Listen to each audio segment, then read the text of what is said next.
There's a special kind of pride that you feel deep down inside, a strength that seems to thrive in Lima, Allen County. The American way of life, to get in gear and do what's right. An unbreakable forthright link called real American strength. Lima, Allen County, real American strength.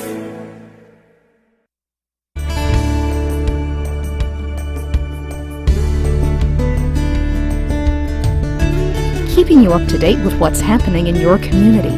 Community Focus on GTV2. Thanks for joining us today on Community Focus. I'm Ann Decker.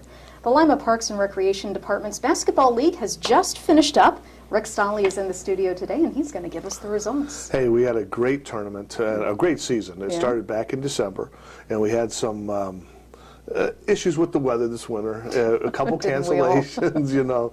The teams, the coaches, the staff all worked through that process.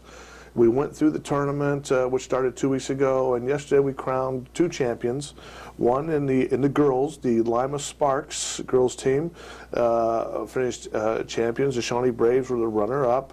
And in the boys' 5th and 6th grade championship game, it was a great game, 39-38 final.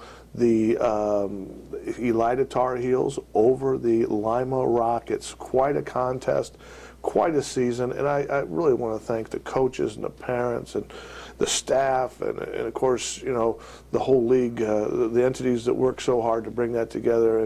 And one of the key guys in that, through our recreation department's Brett Ream. And Brett just, again, has done a terrific job in helping to organize and keep everybody on the same page as much as possible. When you got, you know, 6, 8 different entities bringing their kids, their parents, their you know, folks into a process, and you got to do all that. It's a lot of work, but boy, oh boy, it's a lot of fun, and the kids get so much out of the league, and we're very fortunate to have him and that league and the committees that come together to make that happen. Well, and if the kids haven't had enough sports yet, you are taking registration for the upcoming spring sports. We are.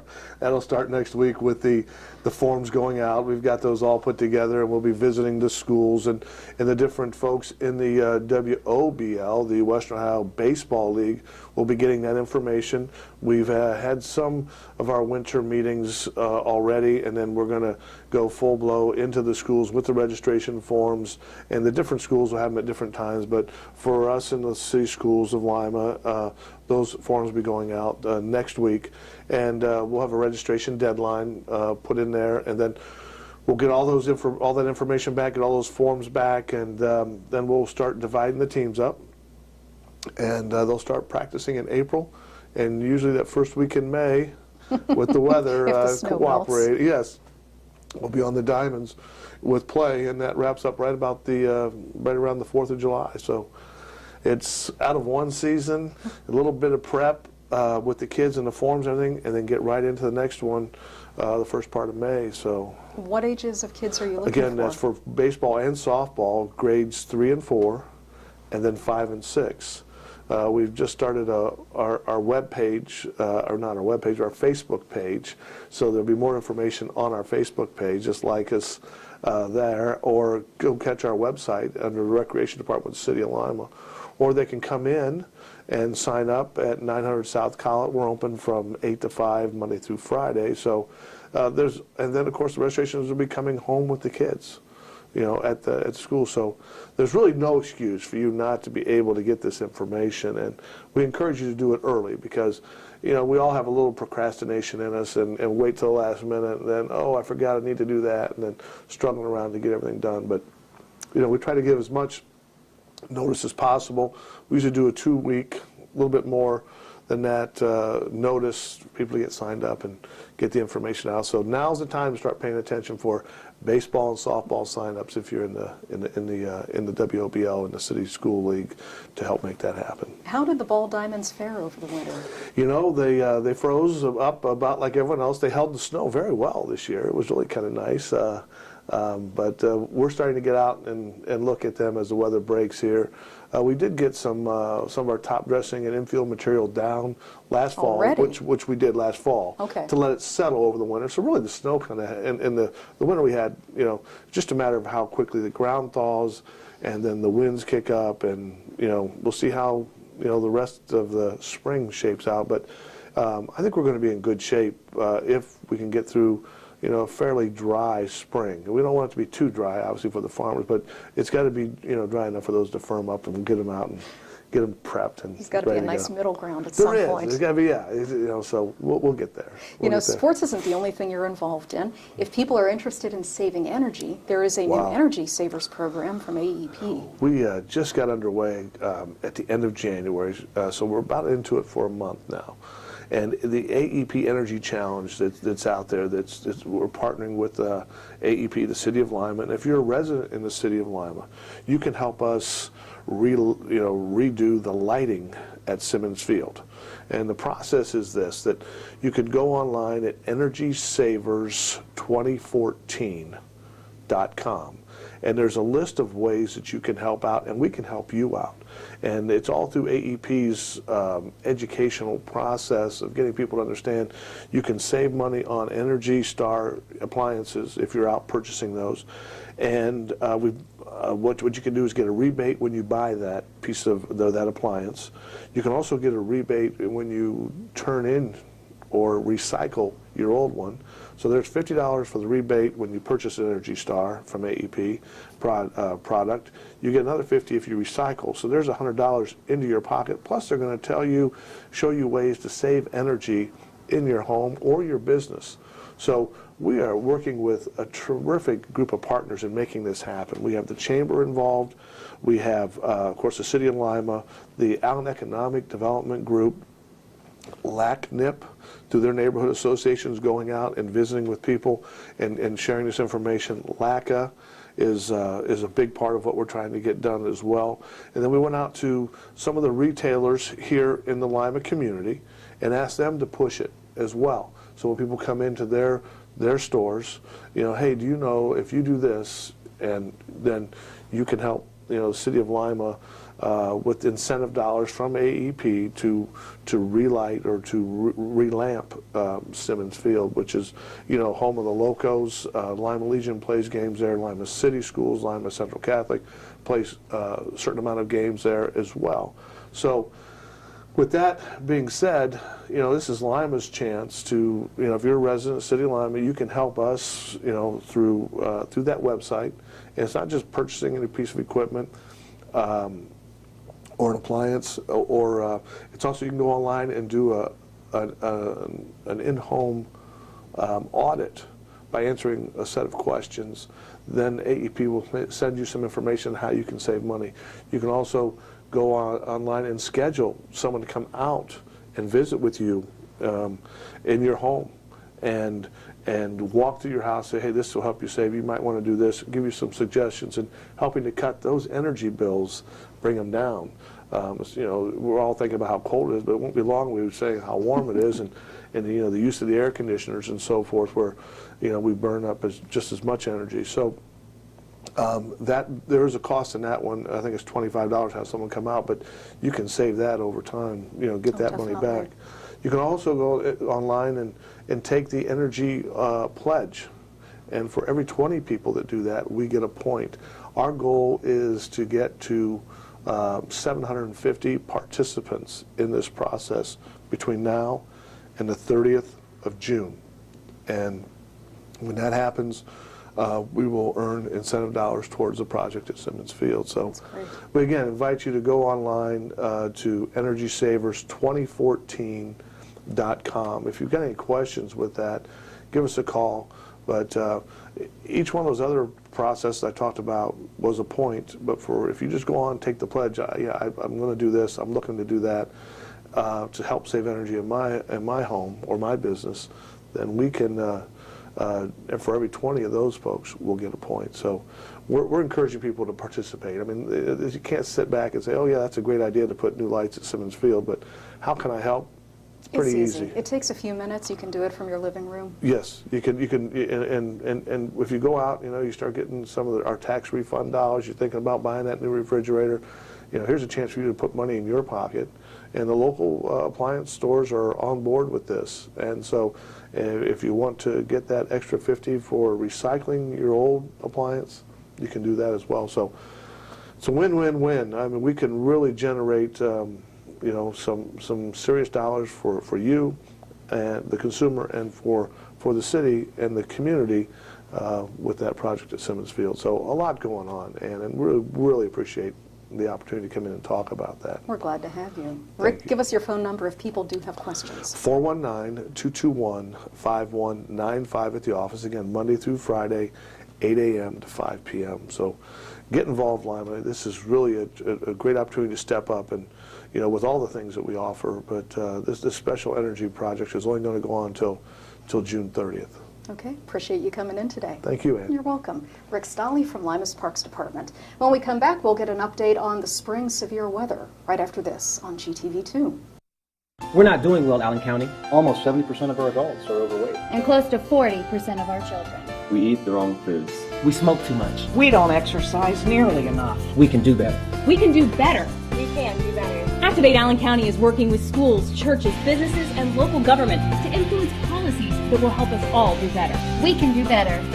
For me, for all of us. Join the effort to help Allen County do better by going to activateallencounty.com. Paid for with funding through a grant from the Centers for Disease Control and Prevention. A message from the Allen County Chiefs Association. With the recent rise in juvenile crime, all Allen County police agencies are stepping up our efforts to reduce this with the enforcement of curfew laws. This affects anyone under the age of 18. Local laws may vary in age and time requirements among the villages, townships, and cities in the county, so please help us in our efforts by becoming familiar with the curfew law. Please check the websites on your screen for specific curfew information. Together we can make Lima Allen County a safer place in which to live and work. Help keep the youth of Lima safe by donating to Lima Safety City today. Hello, I'm Chuck Eichelberger from the Lima Noon Optimist Club. Safety City is a very important part of the Lima community. The Optimist Club is renovating Safety City and it needs your help. Donations can be made by going to the website limasafetycity.org. You can also send a donation to Lima Noon Optimist Club, P.O. Box 428, Lima, Ohio 45802. Help keep the youth of Lima safe by donating to Safety City today.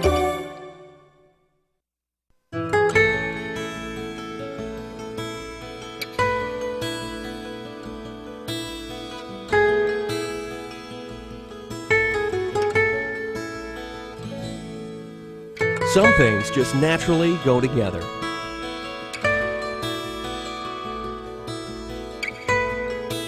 Other things don't mix. Please, don't drink and drive.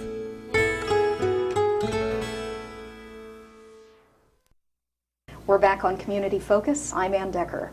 This never-ending winter is going to end one of these days, and that ushers in the spring storm season.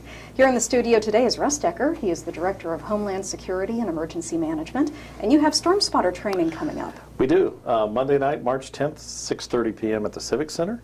The National Weather Service will be in town, and it's open to the public. Anybody who has an interest in severe weather and how to help us spot it would be welcome to attend. And this is kind of first of a kind for us in that the National Weather Service is now making training regional.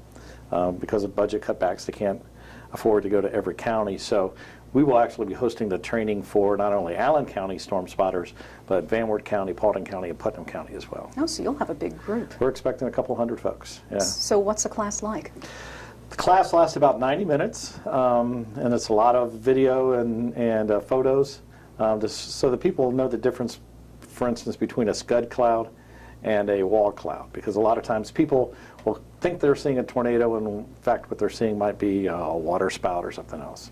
Okay. I mean, I would think it's pretty obvious when nasty weather is coming, you know it's coming. Is there more to look for than that? There are things to look for. For instance, most tornadoes come out of the end of a thunderstorm, not at the beginning.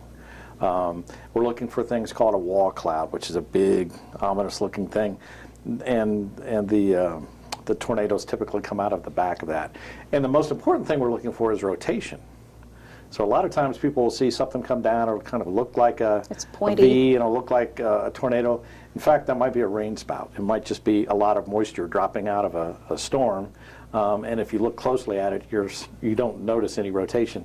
So chances are that it's not a tornado. That is something else. And that's what this class is all about, to let people take a look and see some of the things to look for to determine, is that really a tornado, or is that something else that is just part of that storm moving through. They may just be doing it for their own personal interest and benefit, but also they can help you out as well. Oh, they're a big help to us. Where we're located in Allen County, we're at the edge of the radar for not only North Webster, Indiana, who does our forecasting, but for Wilmington, which is Dayton as well. And so what that means is the radar signal goes straight out. Obviously, the world is curved. And so what happens is the farther you are away from the Doppler radar, the harder it is for Doppler radar to see low things. So when you get to Allen County, Doppler radar is really looking at about 5,000 feet. So anything that occurs below that, radar is not going to pick up. So we're not going to see Doppler indicated radar or tornadoes. For smaller tornadoes, the F0, the F1 tornado, radar is probably not going to indicate those, so we're going to be dependent on our trained storm spotters to let us know that that phenomena is actually happening on the ground. Isn't this kind of a contradiction? Because when severe weather comes, you're always telling us go inside, take shelter. You want some of us to go outside and look for the storm? We want you to stay where you are. We want you to stay protected. But if you're looking at the storm, and a lot of people do anyway, sure. Then we want you to know what you're looking for. And then obviously we talk about that at the spotter training. Safety is our #1 concern. So we don't want people chasing storms. We want people to be stationary and telling us what they see, where they're at. And then obviously if severe weather is threatening their location, they need to take the appropriate shelter. Who do they call if they see something? They can call the local law enforcement. Any of them? Whether that's police department, sheriff's office, and all that information then gets relayed to the National Weather Service. So just call your local, call the sheriff's office if you're in Allen County. That's probably the most common number, at the 227-3535. Let us know what you're seeing, and we'll relay that information on the National Weather Service. The National Weather Service is really good about issuing storm watches, storm warnings, tornado watches, tornado warnings. At what level of those do we begin to be worried? And when do you take action to tell us all to shelter? Well, the obvious thing is knowing the difference between a watch and a warning. And a watch simply means that the conditions are right for this type of weather to happen. So if it's a tornado watch, it means the conditions are right in that watch area that a tornado could develop. The watches are normally a broader area, and they last longer. And those watches, incidentally, are issued by the Severe Storm Center clear out in Oklahoma for the whole country. They issue all the watches. Warnings are issued by our local Weather Service office. For us, that's North Webster, Indiana. And that warning is more short-lived, and a warning can only be issued once that weather event has been identified. So once they are aware of a tornado, either Doppler indicated or spotter observed, that's when the tornado warning is issued. So the warning obviously is much more serious, and it's a shorter time span. So a tornado warning normally 30 minutes. We don't expect that event to pass through your area. And when do you set off the sirens? We set off the sirens for warnings. Tornado warnings. Tornado warnings. So if you hear a tornado, the sirens are going off. And the key on the sirens is obviously we test sirens on the first Wednesday of every month at noon. But if you're hearing them at some other time, and a prolonged siren, I mean, we won't set it off just once. We'll set it off repeatedly during the warning period. When you start hearing the siren going off multiple times, that's a good indication that you're under a tornado warning where you're at. And you should be looking at the sky and being prepared to take shelter immediately. Now you've got the tornado awareness. What is Tornado Awareness Day coming up? Well, the statewide tornado drill. That's it. Is actually going to be Wednesday, March 3rd. At 9:50 in the morning. They always do that 10 minutes till 10. I don't know why. But all the tornado sirens across the state of Ohio will be sound at that time. Television, radio programming gets interrupted for a special message at that time. Most of our schools, hospitals, nursing homes, places like that will be practicing their tornado drills. And so this year I've been invited, I'm going to be at Bath schools. And we'll be watching the students at Bath prepare for tornadoes for their statewide drill. But yeah, that's so that'll be unusual time. In March, instead of our siren going off at noon on that first Wednesday, it's actually going to go off at 10 till 10 in the morning as part of the statewide tornado drill. And what should we be doing to prepare? You know what we ask people to do, and during that statewide drill, is when you hear the sirens go off, if you're watching TV or listening to the radio and that message comes on, just take a minute or two, talk to your work colleagues, talk to your family, wherever you happen to be when that happens, and just talk about what would we do right now where we are if in fact a tornado was approaching. And if everybody in Ohio did that, it would be an absolutely successful tornado drill, because everybody would have taken at least a minute or two to think about their safety in the event of a tornado. Because when the tornado comes, chances are you're going to get very little warning. On average across the country, it's 12 minutes. That's not much. But you have to remember, again, that warning did not get issued until it happened. So the place where the tornado formed got no warning. And so the warning is really for the people downstorm or downwind from that event to give them a little heads up. But the average warning is 12 minutes. That's not a lot of time. So you don't have time to drive over to Aunt Jane's house and get in her basement if that's your favorite place. You've got to be thinking about it at your house, at your business, at your school. Where can you go to be safe? How do people get notified that there is a warning?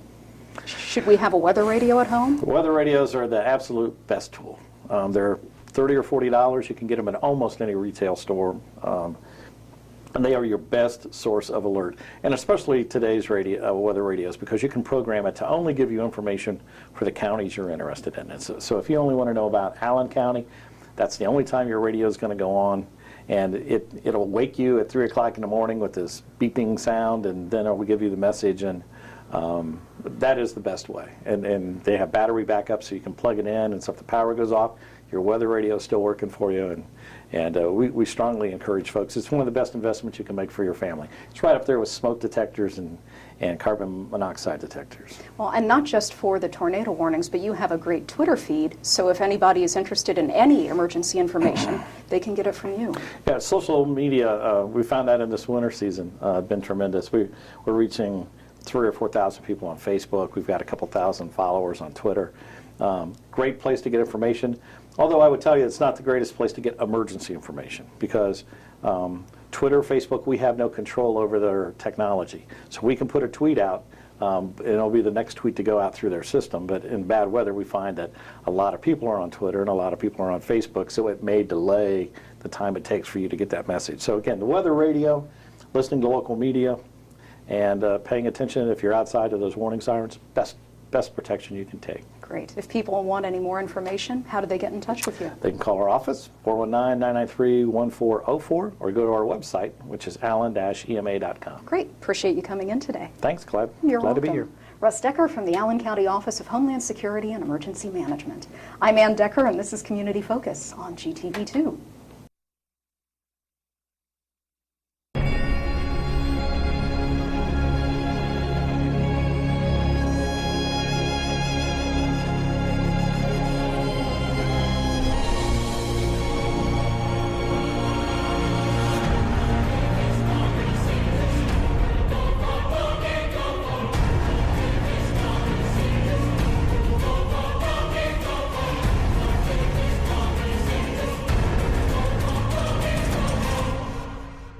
Reduce, recycle, reuse. Allied Waste Services and the City of Lima encourage you to live green by recycling all that you can. Recycling promotes green living by reducing the amount of waste materials buried in landfills. This saves money, natural resources, and energy. Keep our environment healthy and start recycling today. Allied Waste Services is committed to a clean environment. Contact us today for your recycling needs. Visit our website, republicservicesohio.com, to learn more about recycling today.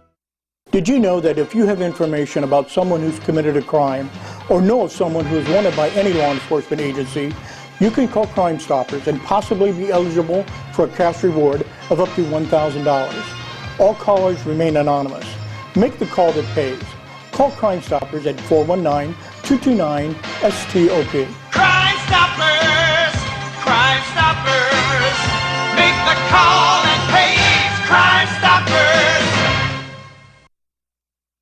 Hello, my name is Gary Shealy. I'm the Utilities Director for the City of Lima. Our domain is the Department of Utilities. We manage the water system, the wastewater system, along with the garbage and refuse contract for the city residences. The water system basically is a state-of-the-art operation. It consists of up-ground reservoirs along with a water treatment plant that can treat up to 30 million gallons of water a day. We have approximately 25,000 customers in our base, and we provide water services to the greater portion of Allen County, not just the city of Lima. The wastewater system is an advanced wastewater treatment plant operation. It has close to 350 miles of sewer pipe in it. It collects wastewater from most of the city of Lima, as well as greater portions of Bath Township, as well as Perry Township. The garbage and refuse system, we have a contract with, at this point in time, it's Allied Waste Systems. We do contract that in 5-year increments, and we provide garbage and refuse service to single-family and duplex residential houses. The utilities department itself is approximately 100 employees. We have 5 operating divisions, those being the water treatment plant, the wastewater treatment plant, field services, our customer service division where we basically process and manage the bills and customer service, as well as the administrative division where we administrate the various contracts and services the city provides, along with a pretreatment program to manage industrial flows. If you have the chance, will you help save the life of one of our nation's veterans? Someone you know? I'm Deborah Norville. If you're the mother, sister, spouse, or friend of a veteran who seems angry, sad, or isolated, you may be seeing warning signs of depression or suicide. Some of these warning signs can be that the veteran seems disconnected from family or friends, starts to give away prized possessions, displays anger or rage, or overreacts to problems. The VA is reaching out to help, so please reach back. If your loved one is a veteran, and if you even think you see these warning signs, call 1-800-273-TALK and press 1. That's 1-800-273-TALK and press 1. Don't second guess yourself. Reach out for help.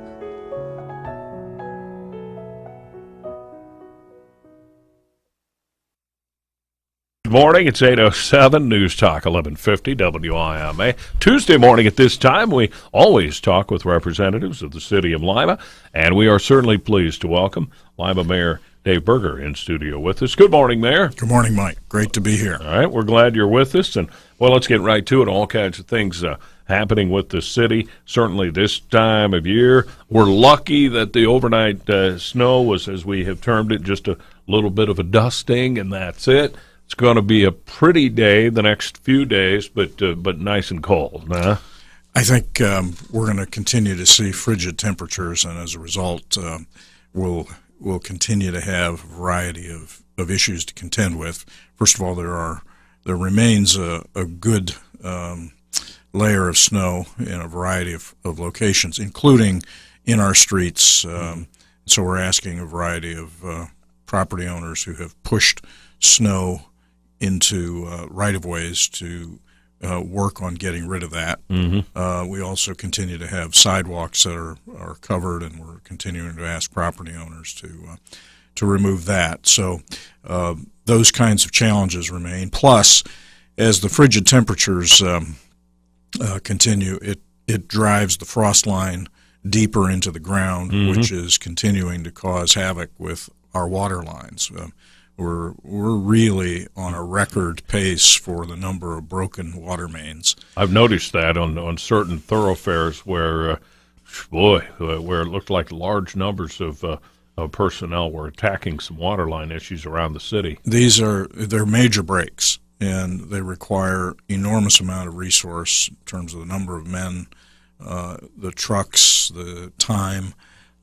It's dangerous work, because it is such frigid weather. People are out in that weather. And traffic rolling by. Traffic, yeah. It's all kinds of things that are and our folks are working often. We've had teams working 24 hours because we just don't have anybody else to put in the field. Mm-hmm. So it's a real challenge for those crews.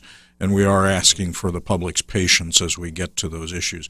And we're going to see, I think, as the spring comes, even more breaks, a variety. I mean, all of this causes, it's it's not a function necessarily of the age of the pipe. Mm-hmm. It's really the shifting of the ground around the pipe, Mm-hmm. and as the frost line goes up and down, that causes the earth to move, and depending upon where the movement occurs and the speed with which it occurs, it causes these breaks. Mm-hmm. So we're going to have a huge set of headaches well into the spring as this weather continues to challenge us. Almost a little bit scary to think of, quite frankly.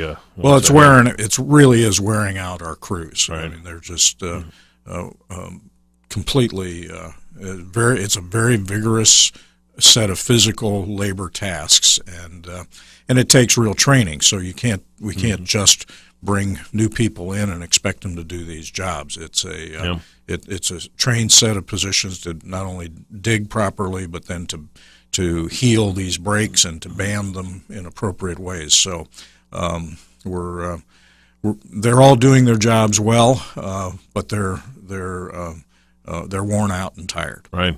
Fair enough, and our thoughts are certainly with those folks tackling those big problems, because that stresses out residences in different settings without water or whatever the case may be. Correct. And we've had a lot of frozen pipes for individual residences. We have been asking folks to continue that have had frozen water lines to continue to allow their faucets to run so that they don't freeze up again. And we're to the point with those where we've had to go back a couple of times. We're going to begin charging people for those service calls because the alternatives are, we don't have enough people to do this, Mm-hmm. and secondly, there are other tasks that are being ignored as we're running to unthaw those lines. Yeah, see, now I work that, just as an example, I live in a split-level residence, and the bottom side with the sink and a bathroom downstairs, tonight low 3, tomorrow night low 5, I'll have the trickle going on. That's exactly what needs to happen. Yeah. I mean, just a little bit of water coming out of one of those of sinks keeps your line running and prevents a freeze-up. And eliminate all kinds of grief. No question about it. More with the mayor. Your calls, 224-1150, as we battle through this winter of 2014 on News Talk 1150 WIMA. 8:17. Good morning. Tuesday morning from News Talk 1150 WIMA. I'm Mike Miller, welcoming city representatives. Mayor Berger is our in-studio guest this morning from the city of Lima. 224-1150, the number to call. A little bit more about the weather, certainly, and how it continues to affect us. Obviously, we had 3 pretty good days of meltdown, yes, which hopefully people took advantage of on that third day. And actually, this past Saturday was moderate, also in the mid-40s. See, and I contend those were the days to move some of that leftover snow around, because it was slushy and you could work with it a little bit. If you didn't, now they're just they're clumps of ice, obviously. But with the meltdown, it obviously is revealing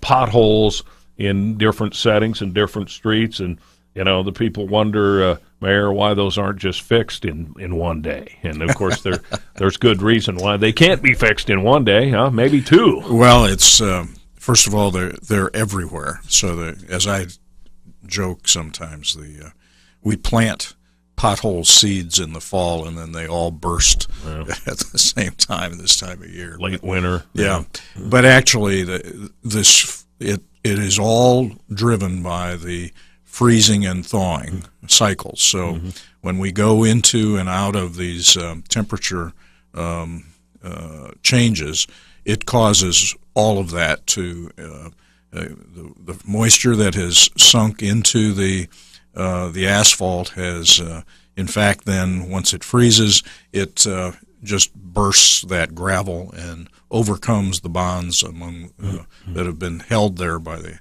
asphalt liquids.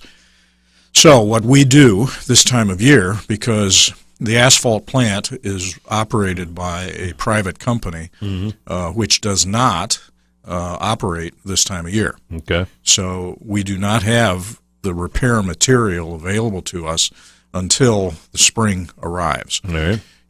Instead, what we use is what's called a cold mix, which we get around to the pothole locations. We get the debris swept away, and then we place the cold mix. Often that is just a temporary, sometimes depending upon the freezing and thawing that we're in the middle of, it might in fact pop out the next day. So we've got to go back. So this will be, until we get hot mix available to us sometime probably in April. Yeah. We're all going to be contending with potholes all over town, and they will get worse. They won't get better until we have the availability of that hot mix. And then it's going to take us weeks to actually get around to do permanent fixes. Nothing we can do about it other than to live through it and be patient with one another. We are attending to it, and it's just something that Mother Nature hands us as a set of challenges this time of year. What happens if let's say, for example, a larger pothole is on one of the state highways that makes its way right through the middle of town? Who's responsible for that? Those are still city responsibilities, Okay. and of course, the heavier the traffic, the more challenging the potholes are, because it tends to erode the asphalt.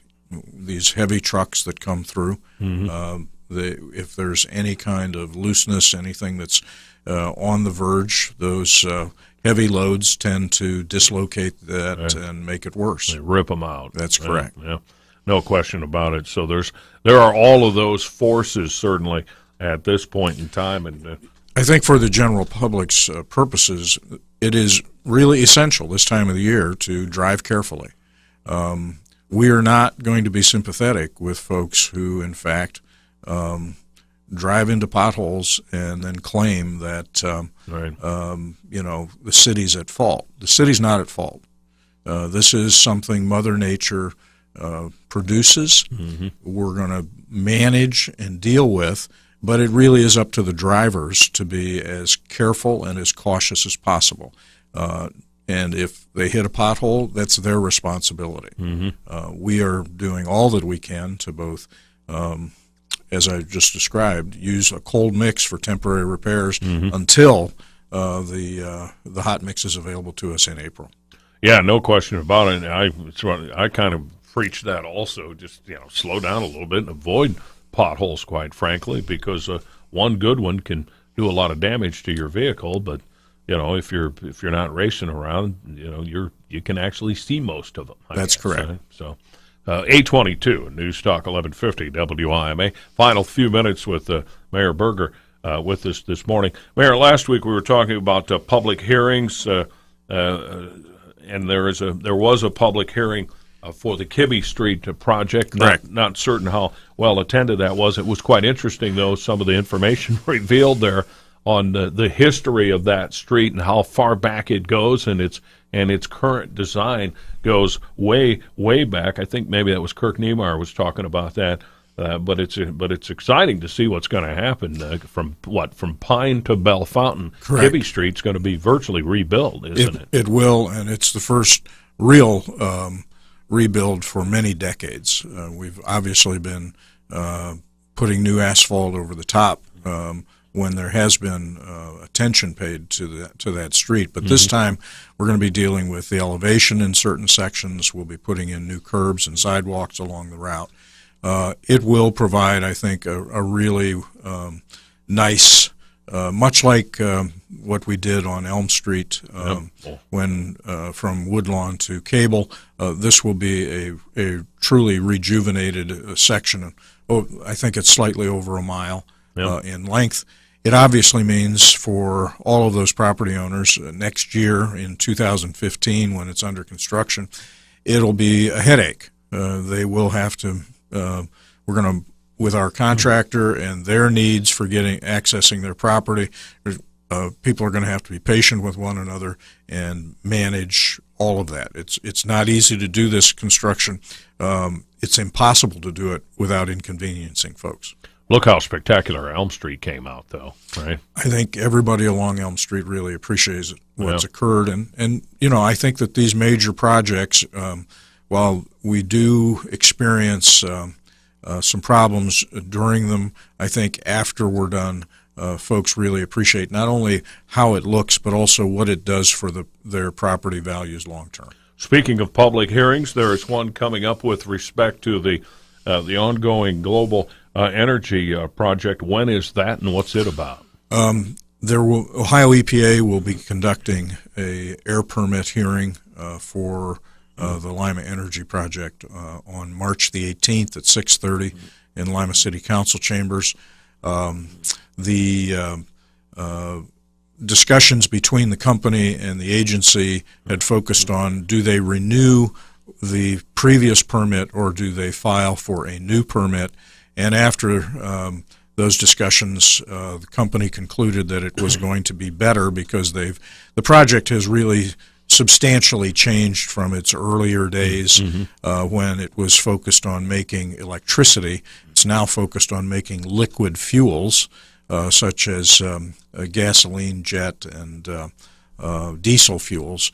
And the air permit side of that needs to be reflected in the new permit. It's actually a very positive hearing, and I think as folks learn about the air emissions, there virtually will be none, and the CO2 will be managed, that's the carbon dioxide, will be managed either through sequestration or through use in what's called enhanced oil recovery. So all of that's going to get spelled out at that hearing. There's no great mystery here necessarily. It's a formality that has to occur. Right? Well, it's essential that it take place. Just like we've had two major hearings in the last 6 months. One was for the Husky project, and one was for the Potash project. These are massive investments in these facilities, and so is the investment going into Lima Energy. And you've got to have an air permit because there are emissions that have to be managed, and in the process, the public has to be informed. And of course, with respect to Lima Energy, they're beginning the buildings of a headquarters building out there, right? They had announced the groundbreaking for that as things worked out last year, right, because of the amount of work that was required to remove the foundations over on the main site. They decided actually to focus all their attention there rather than build that building. Okay. So what we saw throughout last summer and fall was that those foundations were removed and all of that cement was ground up. That's why you saw that mountain of gravel grow. Yes, yeah. And they spent a good chunk of money getting that done last year. All right. That's a difficult setting to work with to some degree out there, isn't it? Well, I think the site is now pretty well prepared for them to proceed with the main construction as soon as the funding is in hand, and they are making very significant progress on that.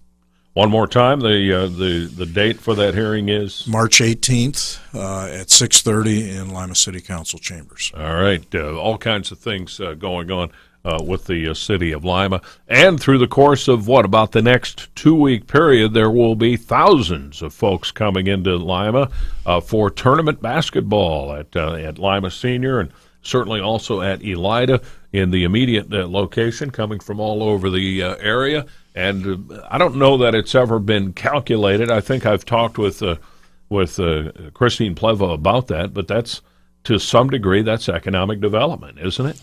Well, you certainly have, I think, a great number of folks who are very enthused about boys and girls high school basketball this time of year, and we certainly welcome folks from the region and the districts that come here. It does entail, I'm sure, a nice flow of business for particularly our restaurants. Yep. I don't know that there's much overnight stay for our hotels resulting from that, right, but I think the general commerce that comes for general retail purposes is pretty good. I think there's at least 7 nights in the next 2 weeks at Lima Senior alone. There will be a lot of folks coming into town. So obviously you're playing favorites as usual. Go Lima, that's right. Go Lima. Go Lima. And of course that includes a host of teams. and you don't ever believe it's necessary to identify those, that speaks for itself. Right? Well, I just think, we have terrific talent in the ranks. I mean, the boys and girls who play high school sports in our region, it's a passion. And it's something that parents and grandparents. It's really a terrific family set of experiences that. When you're in it, it's wonderful, and then when you're out of it, you look back and you go, "Oh my, wasn't that a great time?" And so we want to encourage all of the best of sportsmanship and the best of hometown pride to emerge in all of that. Speaking of that, a final opportunity here. I'm going to try to pin you down. What if one of the Lima teams theoretically or hypothetically matched up with your alma mater, Mansfield St. Pete, in a tournament game? Are you whose colors are you wearing? Well, the Lima team, I've actually spent more time in Lima than I now have spent in your hometown. So I have to go Lima. And I thought you were going to say go Spartans, right? Well, I could do that too, but I think that's cutting it a little close. All right, Mayor, just having some fun with you today. Stay warm. Thank you, Mike. You do the same. Lima City Council has recently amended the city's vicious dog ordinance to deal with potential problems concerning dangerous dogs in the public. The ordinance is comprehensive. However, here are some key elements that all dog owners and their neighbors should be aware of. Any dog that is considered a breed of pit bull is considered a vicious dog regardless of its temperament. A vicious dog is any dog that attacks, bites, or causes injury to a person or domestic animal with or without provocation. Not under control of the owner and secure with a muzzle and a leash of 6 feet or less in length, all vicious dogs must be confined when outside in a pen with a secured top and bottom, or with the sides of the pen embedded at least 1 foot deep into the ground. If you're a dog owner and have concerns about any dogs in your neighborhood, visit limapolicedepartment.com to find out more about the city's vicious dog ordinance. The fine for noncompliance is $150 per citation, and ignorance of the law is not a defense. If there's an emergency situation, call local law enforcement for immediate assistance. We're not doing well, Allen County. Almost 70% of our adults are overweight. And close to 40% of our children. We eat the wrong foods. We smoke too much. We don't exercise nearly enough. We can do better. We can do better. We can do better. Activate Allen County is working with schools, churches, businesses, and local government to influence policies that will help us all do better. We can do better for me, for all of us. Join the effort to help Allen County do better by going to activateallencounty.com. Paid for with funding through a grant from the Centers for Disease Control and Prevention.